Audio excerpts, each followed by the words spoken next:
Hey, Cora here. Welcome to my channel, CorasAtHerCorner, and today's actually a movie review video as I'm going to review the movie Wicked for Good. So grab your wands and hop on your brooms and let's go to the yellow brick road.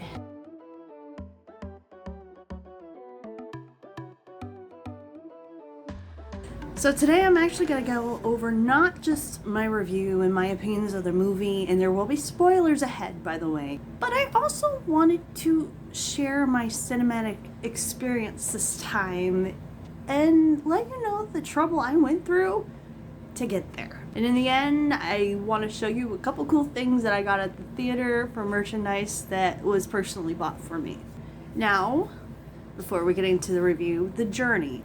Wicked for Good was set to be open nationwide on Friday, November 21st, and our theaters is one of them that gets them and plays them the day early, because some theaters are allowed to play them the day early on Thursday. So the plan was, this mama was taking the day off from being a mom and just being an individual for a day, and our theater was actually showing a double feature. So the first movie was Wicked, followed by 15-minute intermission, followed by the second movie. So get in there at 11 in the morning, before that actually, get all the stuff I need, popcorn, merchandise, whatever. Go sit in the theater, previews start, first movie starts. I have made a video before of why this movie and why Defying Gravity makes me cry. The Cliff Notes: one of my best friends in high school loved the musical and loved the song Defying Gravity, and he passed away due to a brain tumor. So that song still gets me. So at the end of the movie,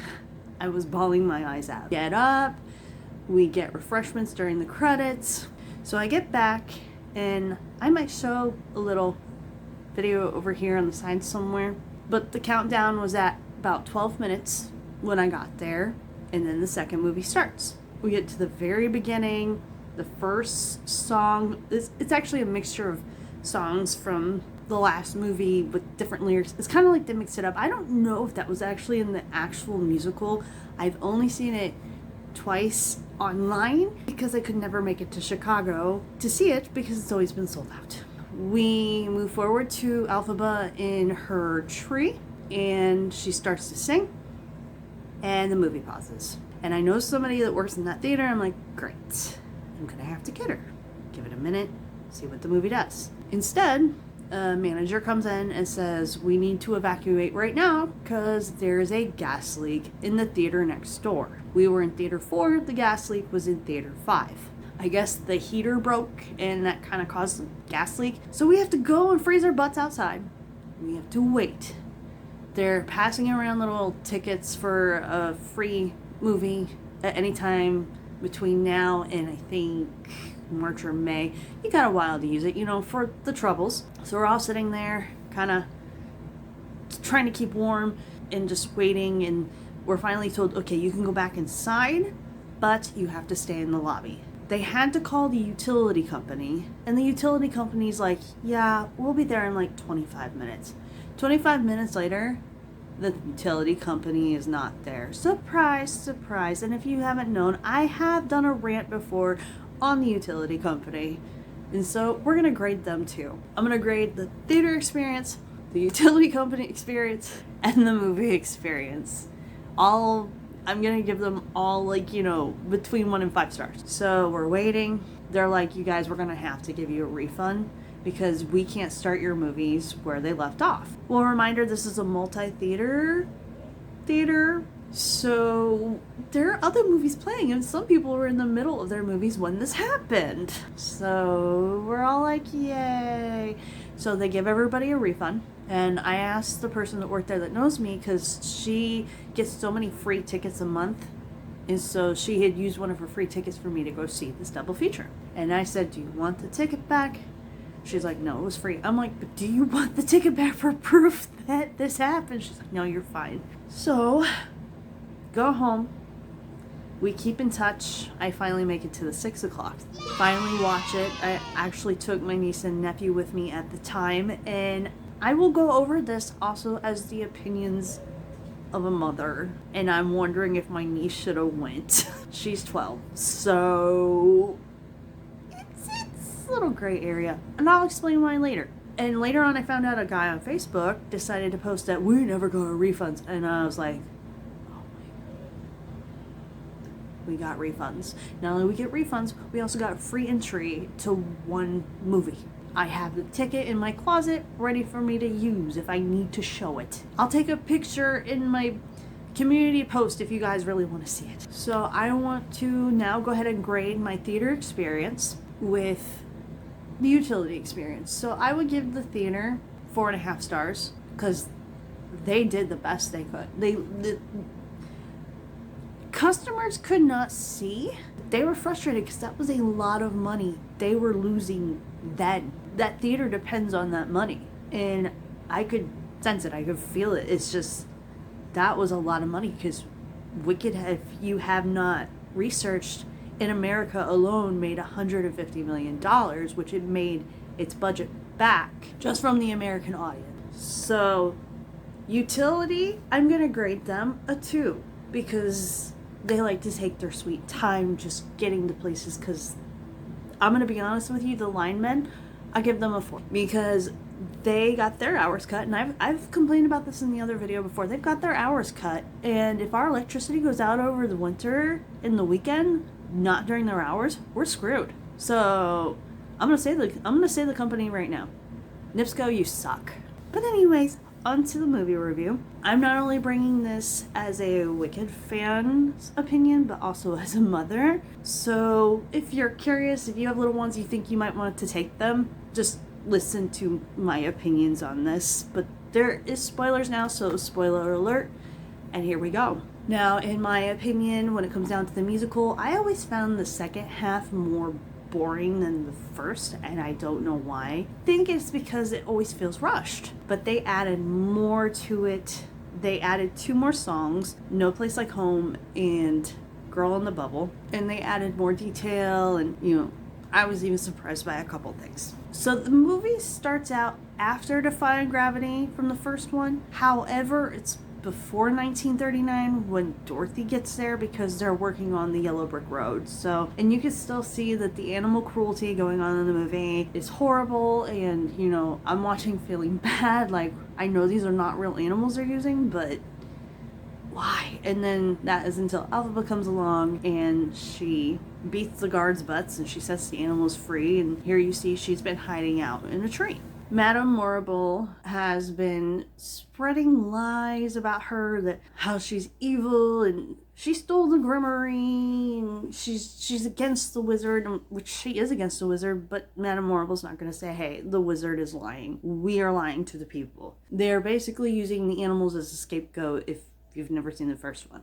They have made Glinda the wizard's spokesperson, which basically is the face of basically for the wizard, since the wizard hides behind the huge robotic head trying to look all powerful and everything. So she's the face. She's the one they put forward, and they basically can use her so they can keep working their lives behind the scenes and nobody would know. Now, Fiyero is now a guard for the Wizard of Oz, and he's actually captain of the Gale Force of Oz. People are, talking about how they think that water could melt Elphaba and that, how horrible she is. And he took Glinda aside and he says, I took this job to look for her. And Glinda was like, she doesn't want to be found. And he's like, well, I'm trying to find her. We got to stop these lies. And she's like, we can't. She's more worried about being noticeable. And Glinda she still hasn't learned her lesson. And they start this with the grand opening of the Yellow Brick Road.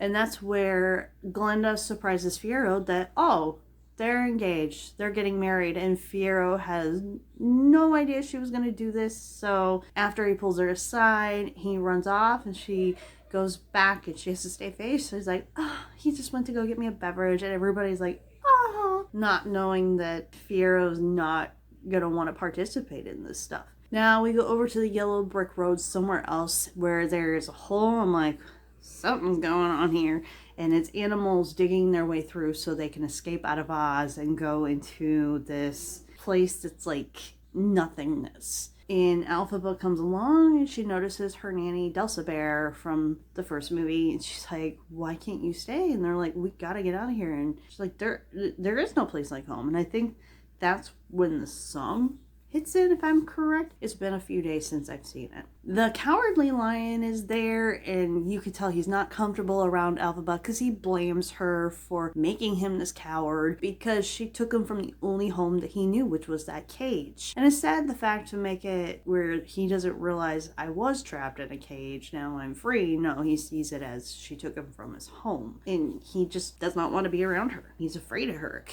So then we find out that Nessa Rose is now governor of Munchkin Land. She took over for her and Alphaba's father's spot, and we see her and Bach, and Bach's like, I don't want to do this anymore. I want to be able to go and be free. So Nessa's like, yeah, okay, you can go, knowing and seeing that he was feeling for Glenda and not her. And then we go to the train station where Nessa, we find out, has immediately signed a document into law saying that no munchkins can leave without permission of the governor. So he goes back and we see Alphaba showing up, and you can just see that Nessa is bitter. And she tells Alphaba, you know, you have all this magic, but you never did anything for me. So Alphaba opens up the grimoire and she does a little spell. Here's where it's different from the musical. In the musical, they always hire somebody who can walk. So when Alphaba does the spell, Nessa's able to get out of the chair and walk. Well, they wanted to change that because they didn't want to be against disabled people. I don't remember what they called it. So they only made her fly for a little bit, and then she was back in the chair. Like, for Spirits Are High, the shoes would go, but they still made the shoes magical. As somebody who's seen the musical, it was just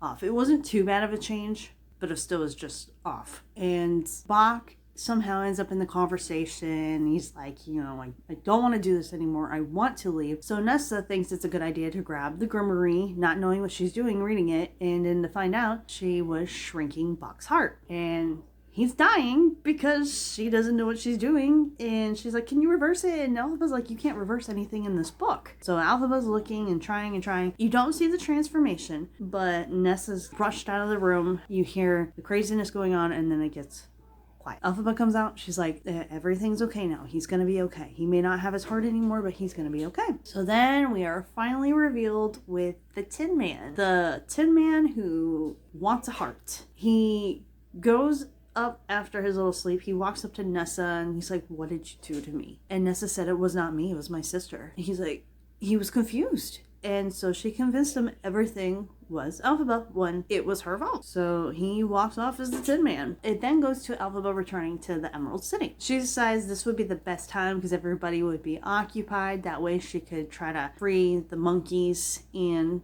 the wizard catches her. And the reason why she chose this time is because this was Glinda and Fiero's supposed wedding. Some people were speculating if it was going to be a dream or if it was going to be an actual wedding. It ended up being an actual wedding. It's then when they do the song Wonderful. In the original musical, if I'm correct, it's just the wizard and Alphaba. They decided to put Glinda in this. I don't know why. It wasn't bad. I don't think it was too bad of a change from what I can remember. I'm wondering, and this is just my opinion, that maybe Jeff Goldblum can't dance very well. So they decided that if we add in Ariana, maybe that would hide his dance. Because I noticed in the first one, the only dancing you see from him is behind a curtain. So I'm wondering if he can't dance and that's why they did that. But that's my opinion. So she tells him, I will join you, because he wants her to join him so that way all this craziness would stop and he can keep going on with his lives and use her for magic. And she is not sure exactly what he wants. So she says, hey, I will join you if you release the monkeys. So he lets her release the flying monkeys. And just when you think everything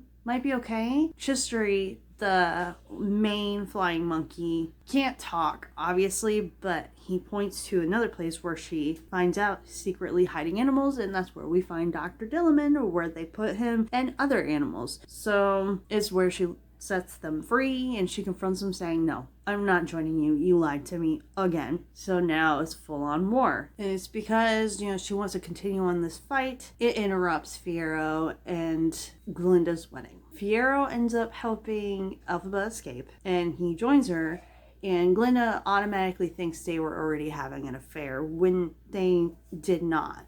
they just had some glances, looks, and stuff, and they cared for each other. Glinda automatically thinks that there was an affair going on, which is ironic considering Glinda's played by Ariana Grande, and that's all I'm going to say. Anyways, moving on. Just look up her past history with relationships, and you might see where I'm getting, especially her latest one, which everyone should know. But anyways, it's here where the wizard and Madame Morrible don't know what to do. How to get her to come out so they can finally trap her and keep her in a cage like they did with the animals. And Glinda said her sister, that's the way to get to her, is her sister. Start a rumor. And she walks away, and the two were like, yeah, rumor's not just gonna do it. So this is when Madame Morrible, she gathers up her magic, and weather's her specialty. Well, we all know why the tornado got there now, is she conjured the tornado and she conjured the house that Dorothy was in. But we go over to the hideout where Fiyero and Elphaba is, and this is where my concern as a parent is. It's advertised as like a family-friendly movie. The first one, I let my kids watch. I don't have a problem with that. Here's where it gets a little risque. There's a song called Now That You're Mine, and it is a romantic story. And yes, people know people kiss. You can see, I think Cynthia and Jonathan did really good at this, because I think Cynthia's lesbian and I know Jonathan's gay. They did really good at this of making it very intimate. There is some article going around that an influencer pulled her kids out.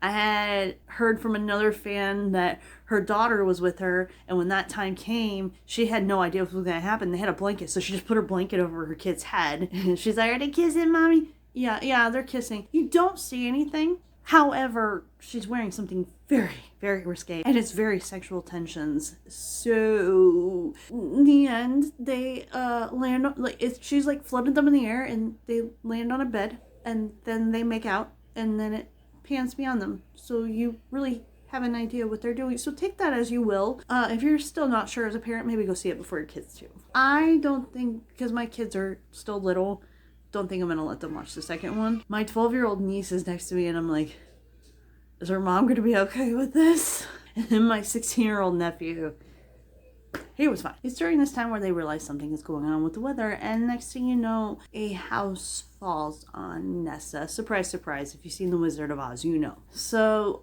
here's the fun thing about Dorothy. You either see the back of her head or her feet.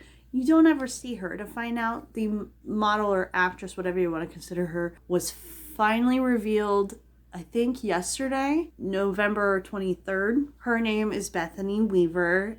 And I think the reason why they actually did betray it is for two reasons. Homage of Judy Garland, because she is the original Dorothy on screen. And also because in the musical, you don't really see her at all. You see the Tin Man, you see the Scarecrow, and you see the lion's tail in the musical. I don't think he was ever fully revealed. But in the movie, they revealed even Toto. And as you see in the ads, in the previews, she calls him Dodo. And people laughed. So then Elphaba shows up and is like, why did you give her my sister's shoes?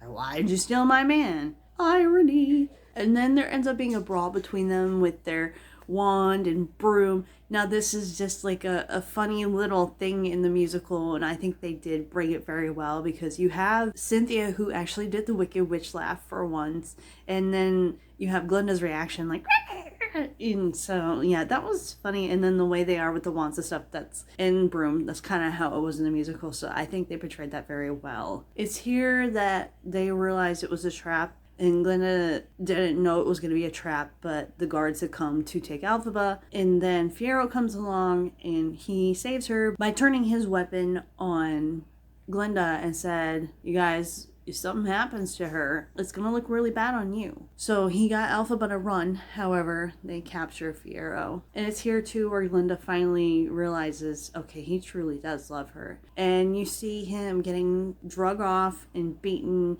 and hung in a cornfield. And here is where my favorite song comes in, No Good Deed. However, I'm used to hearing Idina Menzel's version. I think that when it comes down to just listening to it, Cynthia might have overdone it with sorry, it's just I'm not used to that. And I mean, she did very well. It's just she's not Idina. I'm sorry, but she did very well. It's just the whole fluctuating with the notes. Sometimes it is too much, and this is a couple times where it was too much. But this song actually did make me cry.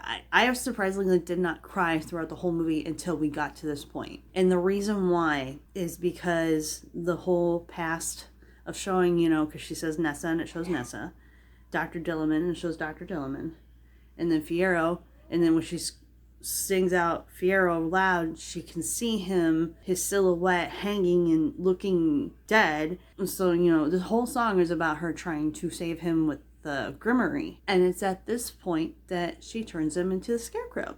But nobody knows. And she officially declares herself as wicked. It is then that Dorothy, Bach, or the Tin Man, Fiyero in disguise, and a lion meet with the wizard, and he says, I need you to bring me her broom to show that she's dead. So then there is the mob, and they do have that song in there. It was, I think the song's called March of the Witch Hunters, I think. And you can see, how angry Bach is, and he's the one basically, I think, that's bringing the whole mob. It's then that Glinda confronts Madame Morrible about the tornado, and Madame Morrible reminds her that she's powerless. It's then where Glinda realizes she must do the right thing. She finally realizes she must do the right thing. After all this time, she finally realizes she must do the right thing. But that also happened in the musical. And that's where she rushes into Elphaba to warn her. And this is where it's finally revealed who is riding in the horse at the beginning of the first movie. It is Glinda with a cloak going to warn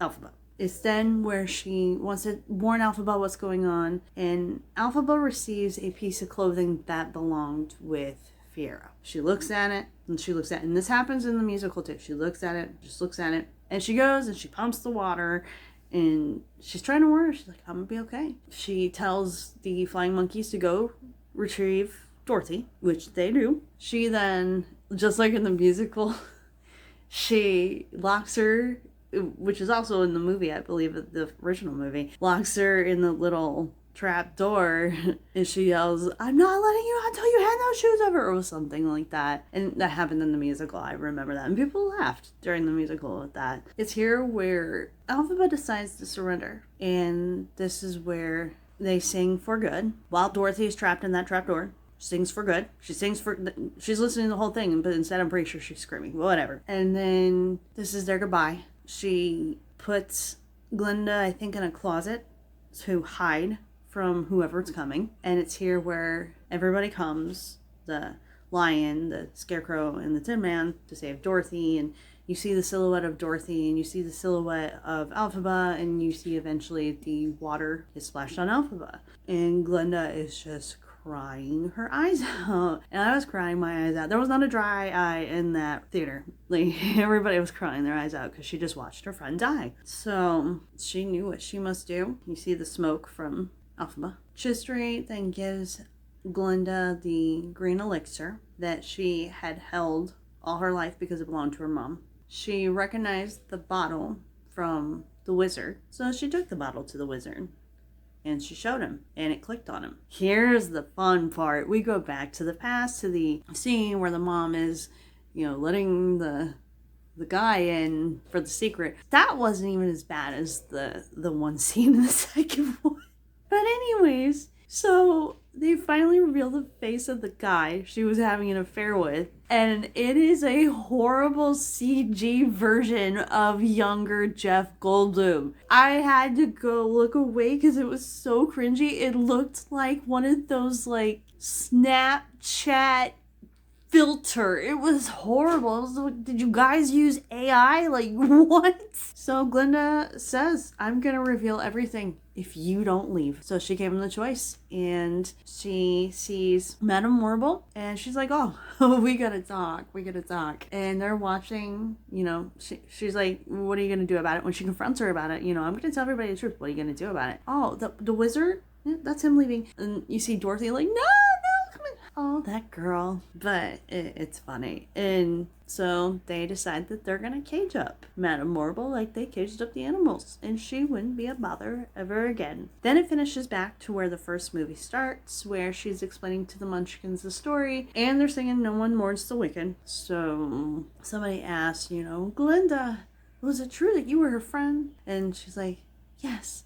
well, we crossed each other's paths back at school. And then it starts to go to, like, you know, how the first one starts, and then it brings back, and, you know, and she goes and she sings the reprise to For Good, and I think everybody was crying because she's mourning in secrecy because they said no one mourns the wicked. Well, she was mourning, so she wasn't wicked. And are you ready for the surprise ending? Are you ready for the surprise ending? This has actually happened in the musical. So we go back to where Elphaba was all melted and stuff, and a little scarecrow comes by, and Elphaba emerges from a trap door. He did mention earlier in the movie that this was their castle and he knew his way in and out. So on that little piece of clothing was a note to tell her what to do. And they went off into the nothingness to go be together. And you have Glinda mourning while Elphaba and Fiyero knew they could not tell her. And in the end, the little grimoire opens up for Glinda and just flipping through pages. So I've seen like titles of, oh, ending explained. It's like, I want to hear it from John Cho himself. I forgot to tell you. Yeah, she gave Glinda the good book back before she got melted. So I cried. What would I rate it with the stars? Out of the cinematic experience and the NIPSCO that we're not going to count, I would give it 4 out of 5 stars. To me, it was very entertaining. I was sitting in my seat and just like, woo, it was a journey. Now quickly on to the goods. It's got the silhouette on this side and the silhouette on that side, and their silhouettes are the lyrics of For Good. So this is the popcorn tin I got. So they had a Glinda cup and an Elphaba cup, and I chose this one. I didn't want to bother getting both. And it's funny because somebody was drinking out of it and they took a picture of it like this is getting poked. So you got to move it around right or else you're going to get poked at the topper. So yeah, and then it's got her right there. Her outfit was pretty badass this time too. Then we got the grimoire. On this side it says Wicked. On this side is the symbol for shiz. I'm not the only one to show this off, but you know, you open it like that. This part right here, the little flappy thing, is pretty loose. I'm not the only one that noticed that. Here's the fun part. Now we gotta figure out how to open the rest. It took me a minute, and it took her a minute. So we flip it back this way. And we have this on the inside, on that side. And then this on the inside of that. So that's the popcorn tin of the grimoire. And this reminds me, I forgot to talk about the song Girl in the Bubble. That song was like mediocre. It would have been fine without it in there. I'm sorry, but that was my opinion. But this is why it reminds me, because we got the little bubble popcorn. Opens up right here, and you put your popcorn in there. And it also lights up. And she's the pretty girl in the bubble. So that is my review for today. I don't know if me and Kitty will make a video talking about it later because she has not seen it yet, so that's why we're not doing a review together. But good news, it seems like I'm going to have more videos on Tuesdays. I got to finish my round of what me and Kitty did for our other channel that's just going to have to wait for now. And it seems like the days after, right now, WWE pay-per-view, somebody has suggested, hey, why don't you just review them? So I'm thinking about, you know how you have all these people that just talk about the reviews? I'm thinking about mixing it up a little. Maybe have Gladys put some input and Tony put some input. Ivana. You know what I mean. So we'll just have to see how that goes. So I'm going to be testing that out. So thank you for watching. If you like this video anytime, please like, comment, subscribe, share. Hit that bell to know when I go live. I usually post videos on Thursdays and now some Tuesdays. So if you like what you saw, check out this. Until next time, bye!